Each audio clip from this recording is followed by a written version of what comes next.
chorus and said I was a clarinet player as well as a singer. That was actually my main instrument. I wasn't focusing on voice. I was focusing on clarinet. And so I went and said, you know what, I really want to play clarinet in the pit for the musical.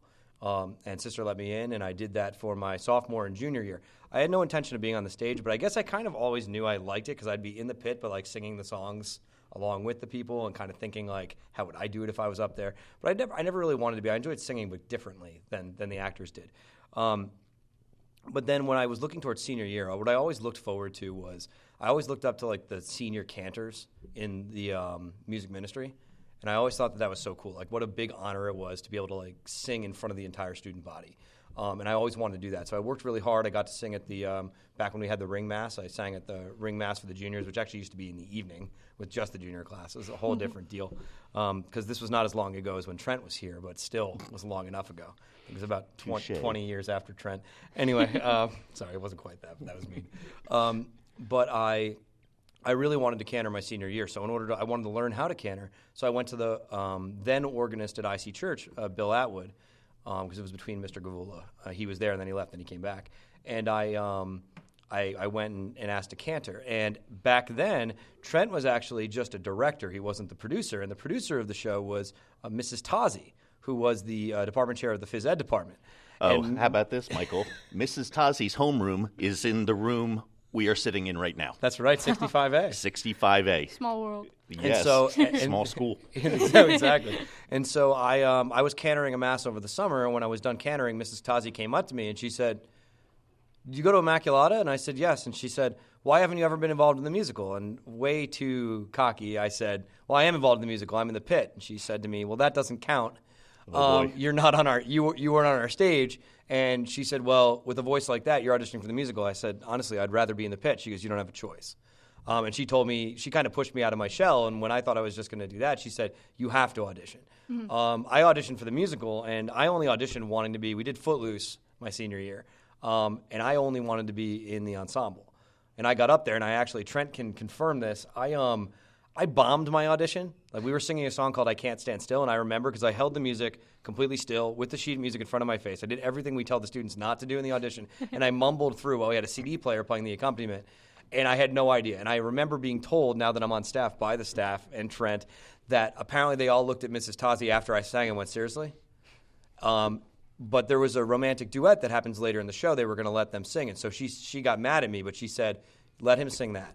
And I did, and I'll never forget it. All of a sudden, I went from, kind of thinking, okay, they're just going to put me in ensemble, whatever, to they did callbacks, and they just kept putting me on stage, singing this duet with every single we were like, other person. Where did this voice come from? Yeah, and then, And why was it in the pit for 3 years? Yeah, well, that was kind of my journey. And then all of a sudden, I remember looking at the cast list, and I started from the bottom, and then I just kept going up. And back then, they used to list the characters instead of putting in alphabetical order, which is what we do now, just to make things a little bit easier for everyone, they would list it by character importance. And so I went to the bottom of the list looking for my name, and I couldn't find it. And then I just kept going up higher and higher and higher, and all of a sudden, right at the top of the list was my name, and I almost fell over because I'm like, I was like, I can't do this, and I can't ready. Now, they got their payback. Because Footloose is a whole show about dancing, and as well as I can sing, I can't dance at all. And when I told Trent, I just want to let you know I can't dance, he said, "No, you can, because we cast you in this role." You will. And you will. But honestly, that's kind of what got my start in theater. And then when Michael, if you're playing basketball, you have some athleticism, so that's since passed. Plus, you're musically inclined, and fair. Michael always tells this story, and he always says the same thing. But the truth of the matter was, he was always able to dance. He just did not have the confidence. Obviously, still doesn't have it. Still don't have the confidence. But he did great. It was a great show. But I appreciate that. But that was my like lead up. Just like Trent said with his story, is like neither of us actually started with the intention of like, we love theater, we're going to jump into it. We kind of fell into it. Right. But then I really enjoyed my experience. And it definitely was a rocky year for us. Like it was, I would say overall a good musical, but definitely one that, when you show up out of nowhere and upset the apple cart, then all of a sudden all the characters shift and things like that. But it was a lot of fun. And then when I went into college, I actually was an ensemble member in an opera. I played Sancho Panza in Man of La Mancha with a musical theater company.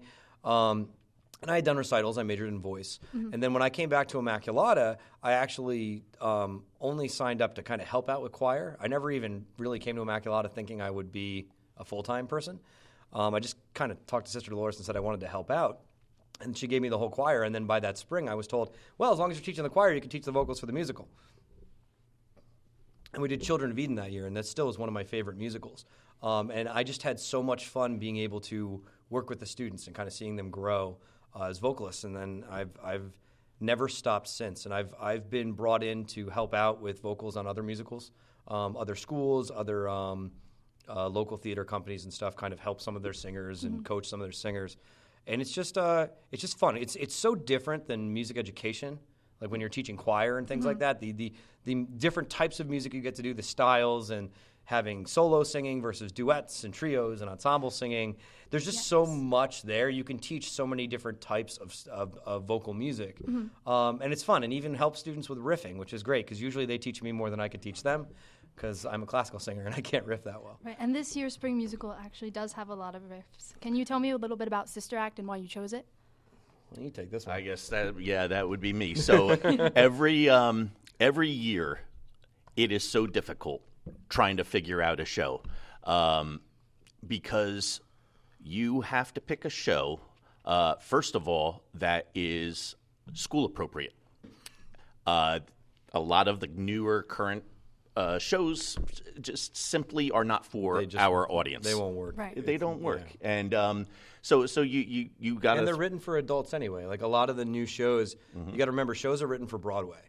And then they kind of trickle down. Like they don't write shows that are just for high school that haven't been seen at Broadway or Paper Mill or something like that to an extent. So the thing is, they're not always thinking about the high schoolers, and then they kind of rewrite the show for high school. Right. But they're not thinking about the teenagers when they wrote the show. So sometimes the material... Well, right. But I think it's all about, someone gets an idea and they want to go their direction. But what's the bottom line? The show has to make money to stay on Broadway. Exactly. And so they're going to go after an adult audience. So when we're picking a show, we're not looking to, make money, although we would love to. We would love to. We are looking more for... Rob Kondo would love us to.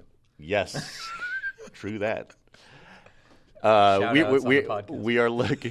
looking more for a student experience, a teaching experience. We want the students to learn, but most of all, have fun and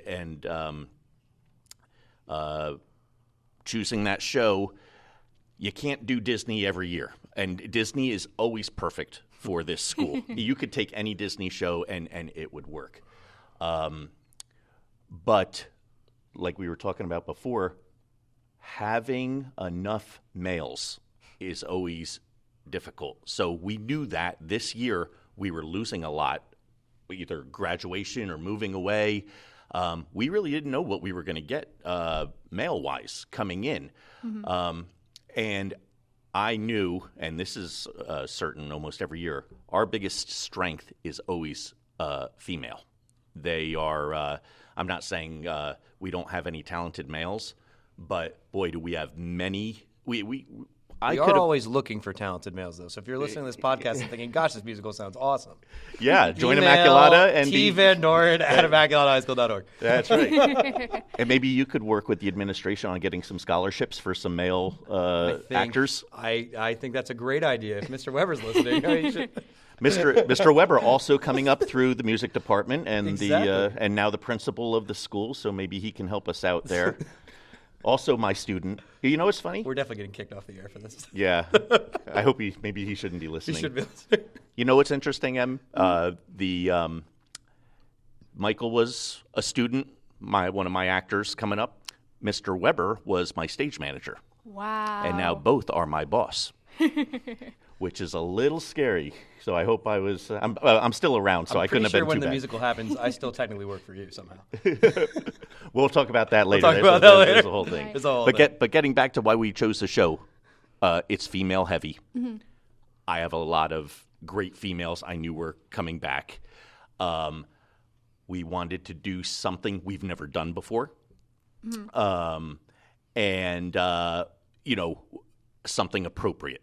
And I think also a lot of we also look a lot at like energy of the show. So every once in a while we like to do, like my second year we did Les Mis in 2012. That's a wonderful show. If you do a show like Les Mis every year, your audience is just going to be it's a beautiful show. It's a wonderful show. People love it, but it's a downer. Exactly. Like it's not exciting. It's not high energy.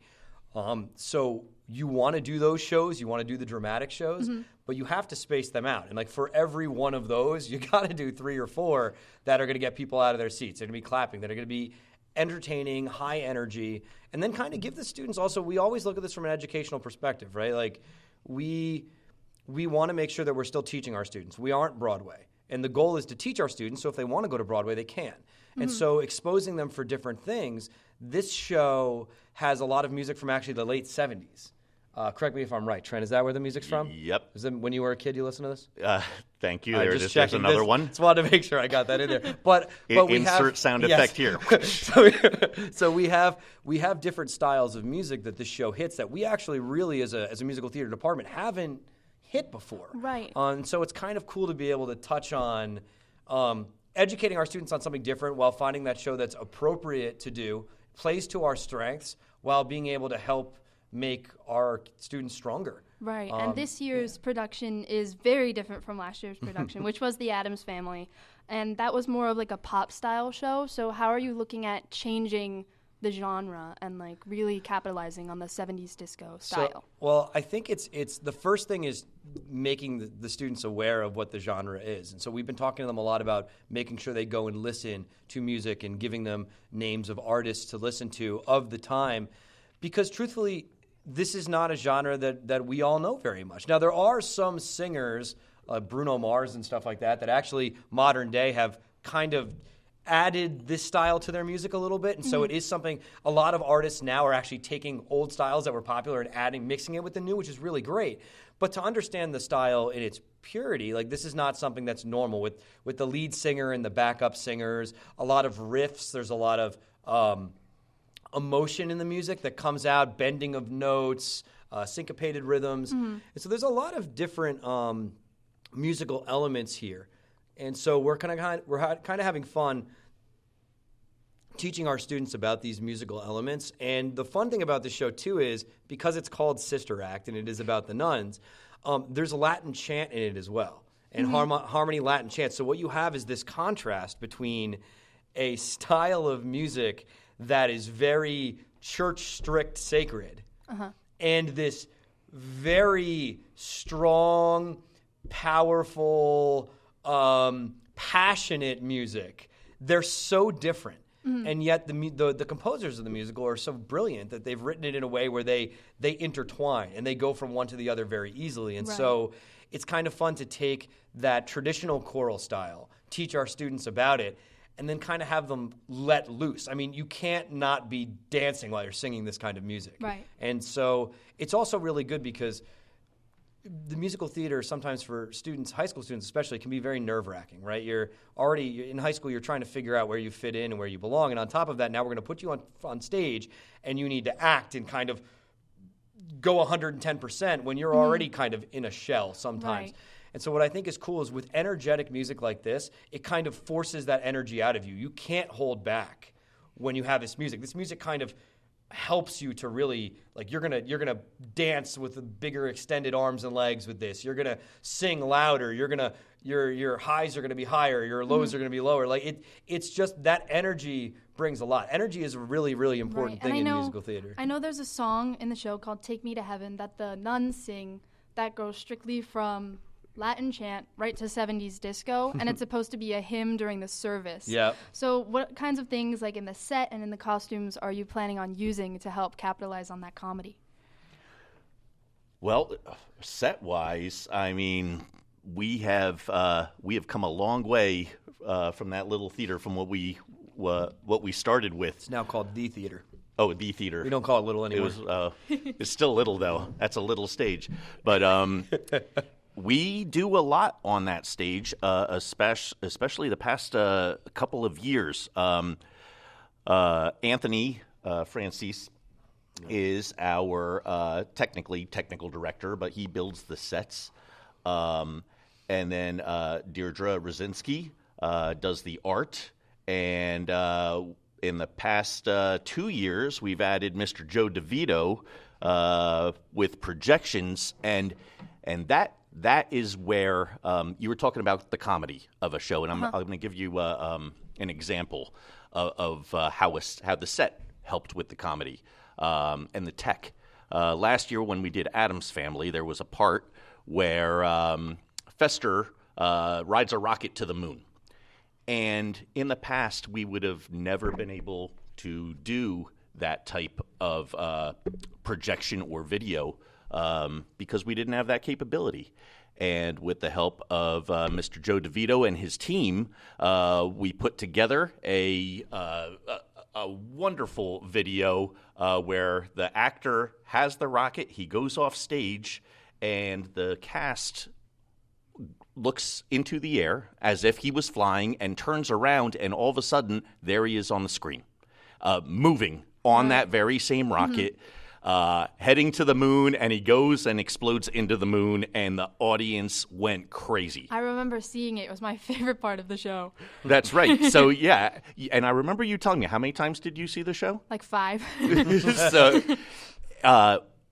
there's comedy for you right there in set and tech. And this year, because of the success of the projections and the video, and Broadway's doing it. They started doing it, and I never thought I would ever see that in my lifetime here. But really, you're going to see some nice things this year too. There's I don't want to ruin the surprise, but there's a very cool effect coming this year in Sister Act. Fantastic. And I think vocally too, what's really cool is, so typically when you're talking about comedy in the show, the comedy, the tech, the props can help with comedy. Acting does the comedy. And usually the singing just kind of connects everything, but the singing isn't by itself comical. I think what's going to be funny about this show is that for those that don't know the premise of the show, is that this stage singer, Dolores, witnesses a crime.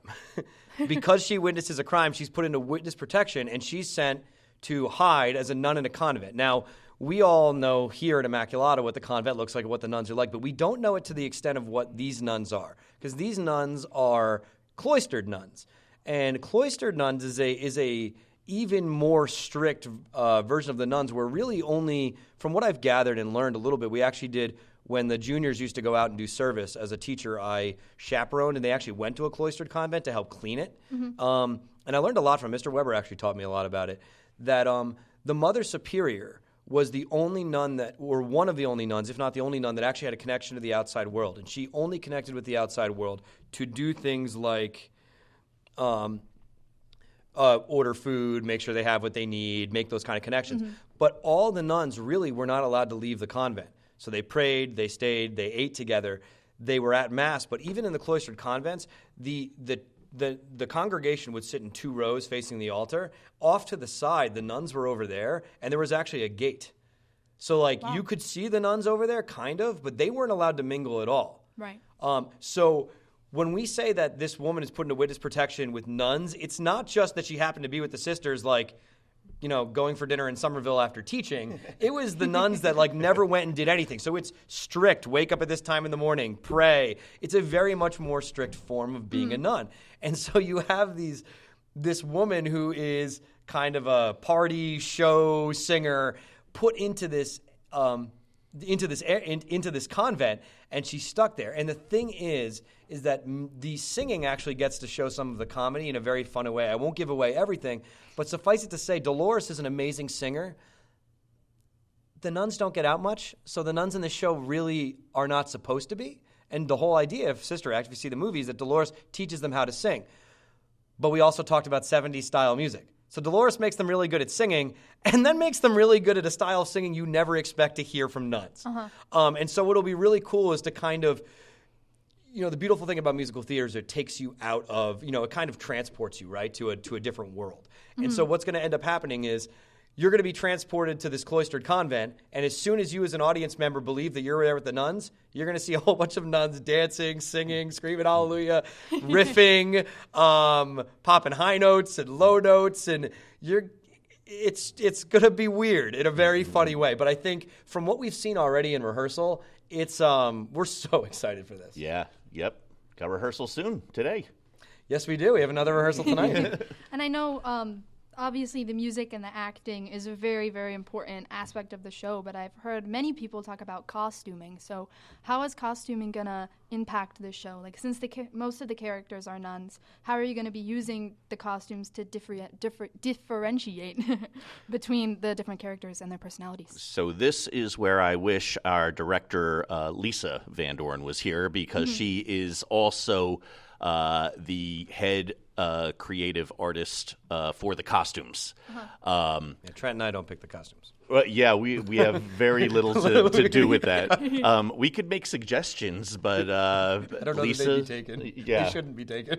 No, they should not. They should not be. We should stay in our own Lanes. lanes. Yeah, Yeah, you for stay. sure. Yeah, you stay there. I'll stay where I am, and Sounds Lisa great. could do the costumes. But Exactly.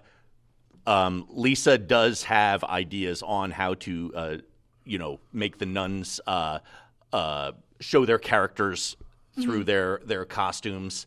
And she works with a ton of different costuming companies and clubs, and man, we get our costumes from all over New Jersey. We have some volunteers who make the costumes. Wow. We'll hire people to make costumes, whatever we need. We got to go get it for the students, right? Mike? Oh, 100%. And Right. Mike has the wallet, so whenever we need some extra money for costumes, And if you're listening and you're a donor, that's right. we'd always use. But no, we are. No, we are very blessed with, and honestly, Right. I want to say, because I know Trent won't kind of toot his own horn, but we are really blessed with such a tremendous staff from Trent and Lisa, who have been doing this for such a long time, bringing that production and direction to us. Mr. Francis coming and doing all of the tech. Kelly Backus, who's an alumni who actually graduated with me as well, who does our choreography. You have so much experience and specialized experience. Right. It's one thing to say, all right, we have our director and producer, but it used to be that Trent and Lisa kind of had to do everything. Yeah, and we've- I know that Immaculata is a very close-knit community. So what about the community really brings it to our show? Like, I know everyone from Somerville and all around always comes to see us. I think it's just the tradition. We always joke at the music department about the tradition of excellence. We have banners with that phrase on it, but it really is true. Is that we do shows that people like, and I think the thing is that it's not just, it takes a lot, like Trent said, to pick a show and to make sure we pick a show that the audience will like, because if you don't, your audience is not going to want to come regardless. Right. I think it does help that with some of our shows that our theater's a little more comfortable than it used to be. For a while, people didn't want to sit in the wooden seats and all that, but I will say For that 40 years? No air conditioning, no. but it's that those days are behind us. Now it's a nice. It's beautiful. So when you go to buy your ticket out there, you have a nice, comfy chair with air conditioning, and it's hot outside, and you relax and laugh at a beautiful comedy show. But I think people know what to expect. So Immaculata has always been known really, really good for singing. For a while, we were really, really known for singing. Our acting was good, okay to good. Our dancing was something that we could definitely work on. The thing is, I think every time the people are coming in the past, I would say 5 years or so, we constantly are raising the bar. And not only is nothing getting worse, but everything seems to be getting better. Our choreography is better. The vocals are continuing to improve. And I think singers come, they hear this, and they want to be in this. Our summer programs have helped a lot with that. Then you get students that really want to dive into acting more. And when you add really great costuming and sets that make the students feel like they're on a Broadway stage, the students take it more seriously. Right. And so students take it more seriously. They have a show that's a lot better. Then you have an audience that is looking, going, oh my gosh, this thing is amazing. And so it's kind of that word of mouth where we actually... we've already had to have conversations about, depending on how ticket sales go, do we have to contact companies and add another show? Or do we have to, we have not had a problem in a long time of how are we going to fill the house? It's more, are there any more seats we can sell? And that's great. The support is incredible from our community, and not just our alumni. They all come out and support us, which is great, but a lot of the, we go to the local establishments in Somerville.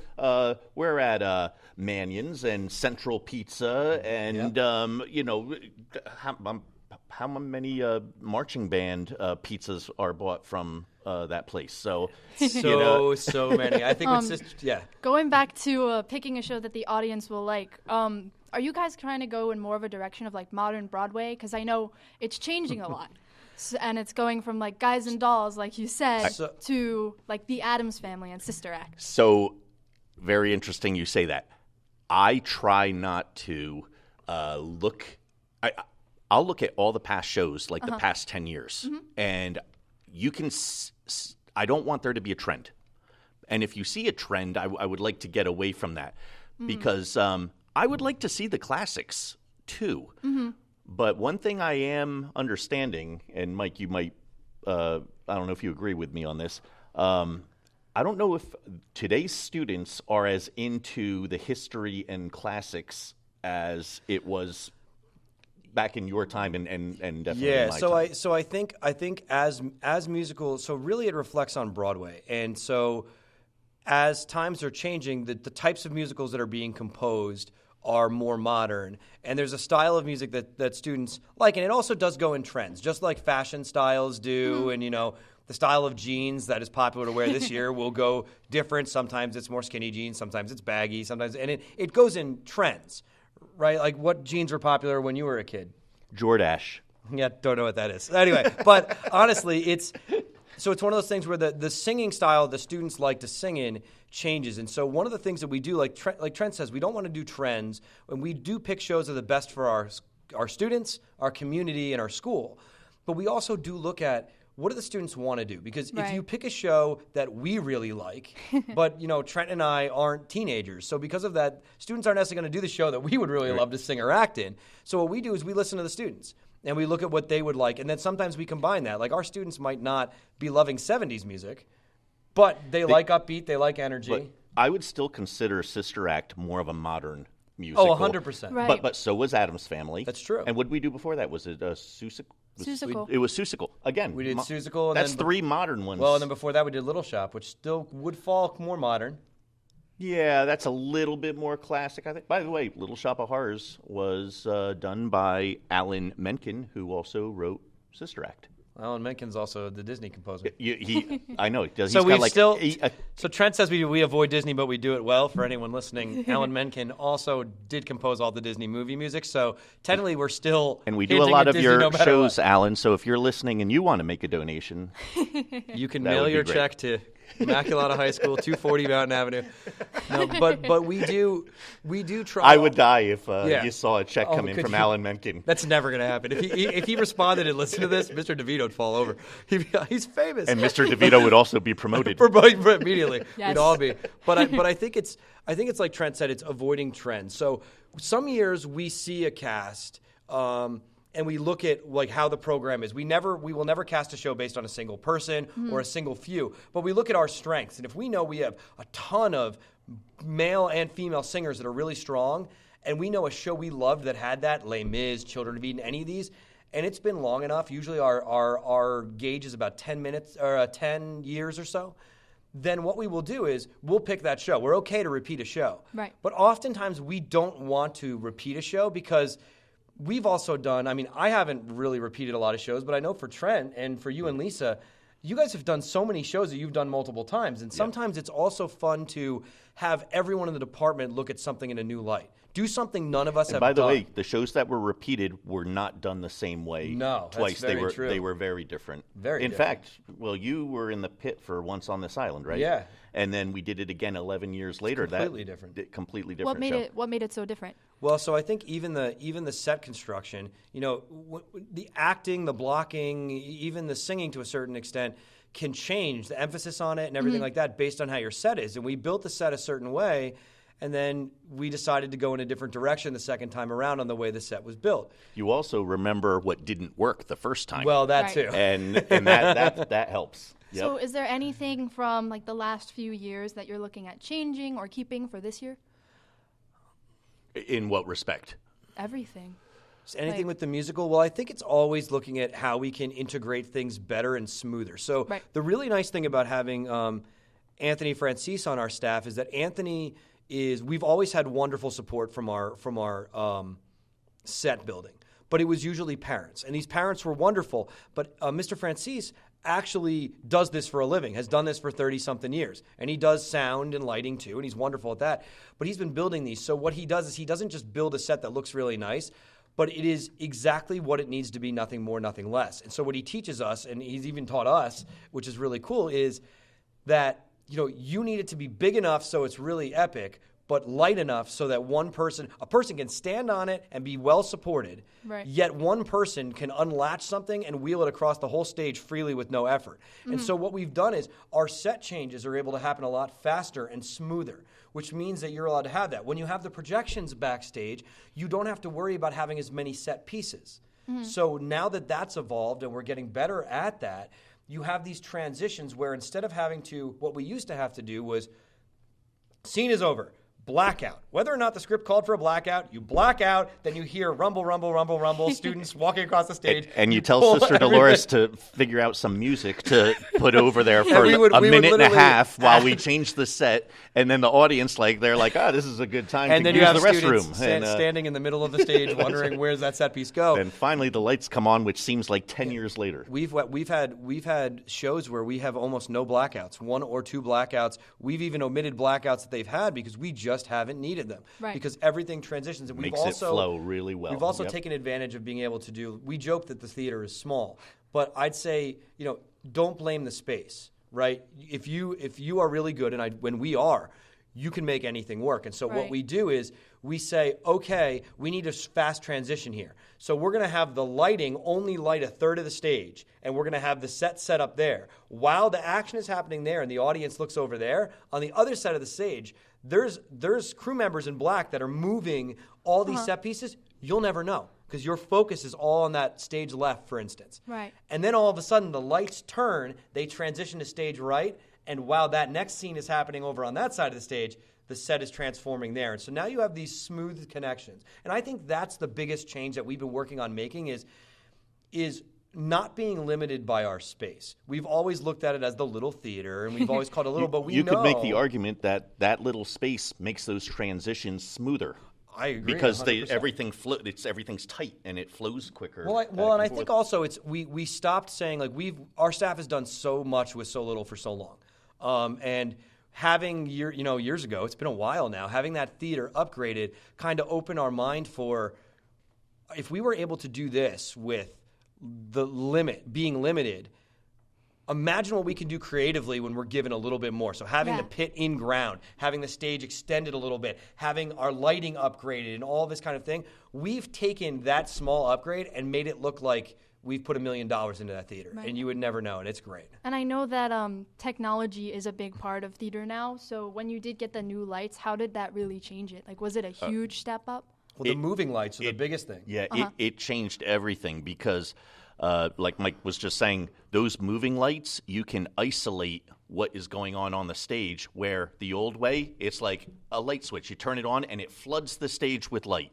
Right. So you couldn't really, the audience, if there were people talking, or a scene going on, you didn't really know where it was going because the whole stage was flooded with light. Now you can isolate it so you could focus. The audience can focus on actually who's talking, and you tell your story better. Right, and I bet that really helps with the illusion that we're trying to create. It does, and I have to say, 100%. I have to say too is what's really cool is another beautiful thing about Immaculata is you talk about the alumni and the community and how much they support the musical, but all those lights and those tech upgrades did not come when we did the capital campaign and we upgraded the theater. They came years later, and it was from donors and some anonymous donors, which because they asked to be anonymous, we won't mention their names, but people that saw our show and showed up to the school with a check saying, we see how many amazing things you're doing. Take this money and show us what you can do with this.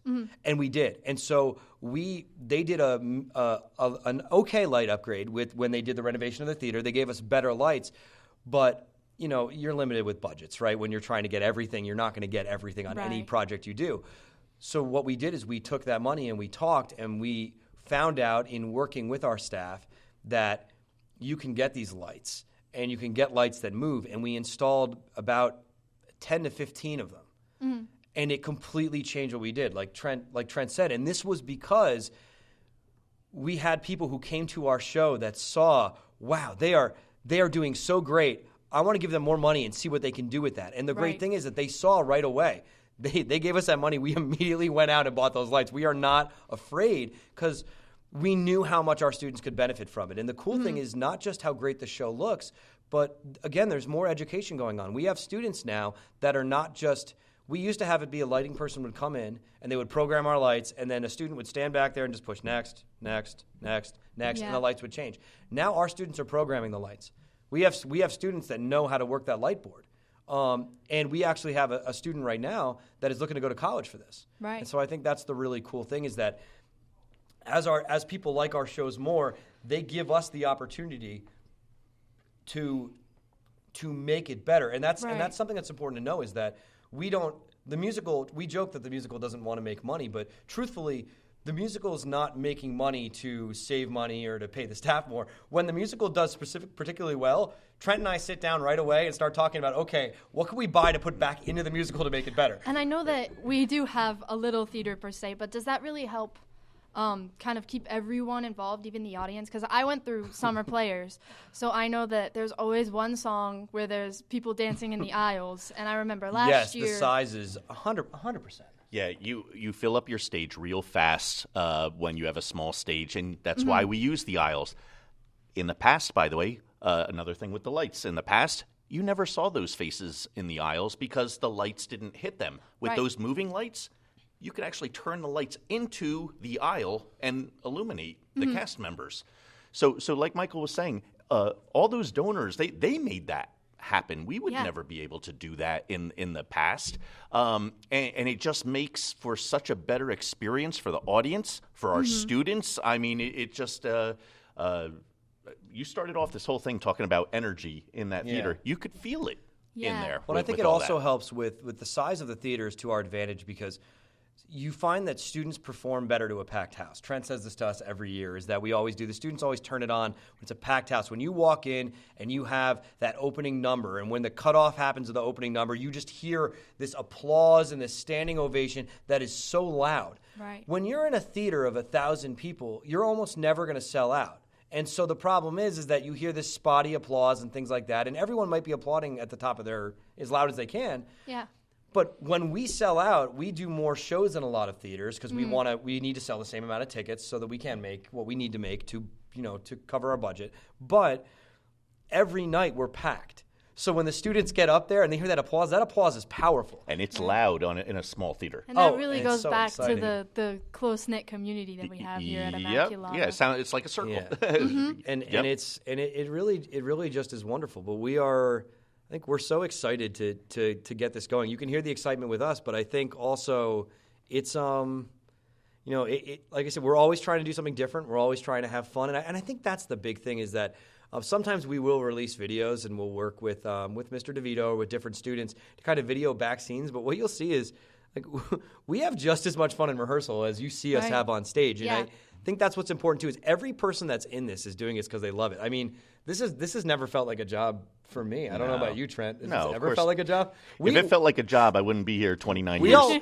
Our staff has as much fun hanging out after practice as we do during. Like we love being with each other. But I think again, when you talk about community, this whole thing is a family, right? Yeah. From the staff that helped to design the vision, to the students that make it happen, to the parents that support the students so that they can do this, and then the community of the school. I mean, we used to have the Tuesday night in between weekends. Traditionally, we always had as only a rehearsal brush up. Right. We would allow a couple parents to come and maybe take a video, but besides that, it was an empty house. We would do a run through just to not be cold. Now, that show is a show that we invite the student body to see because the students all want to come to see the show, and they pack the house. Yeah. And that's something that I think really shows the community. You won't see that a lot where you have and we have students where they'll come and see the show that night, and they'll still buy a full-price ticket for the next weekend. So I think what's beautiful about a musical, especially in schools, is that it really does bring the entire community together. And so then we have that responsibility every year to look and go, oh gosh, Adam's Family was really successful. What are we going to do next? What do we do now? Yeah. Well, it sure is really exciting. So everyone who's listening, thank you so much. And thank you so much, Mr. Gasco and Mr. Thanks Van for having Buren. us. Thank you for having us. This was a lot of fun. This is awesome. Come out and support us all and all of the students involved in the 2023 spring production of Sister Act the Musical on March 10th, 2023 for our opening night. I'm your host, Emily Nichols, signing off. Thank you.